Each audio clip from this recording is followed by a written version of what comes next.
So here we are. I've moved the temperature up to 250 degrees.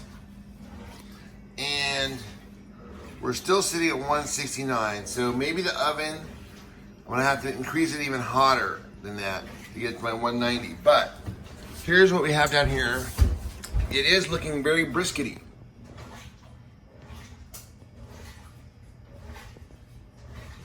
So that's a good sign. I'm just checking to make sure my meat probe is in properly. Because yeah, it's right in the middle there.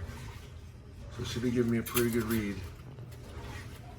Okay, we'll check back later on this. But this has been going for several hours. So this is gonna be a really good cook.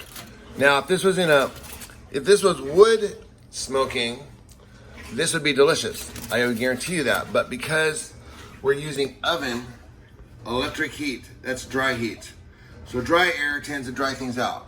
But we're hopefully gonna try to maintain the moisture with this foil thing I've rigged up. So there you go. That's the update from the smoker room here. 169.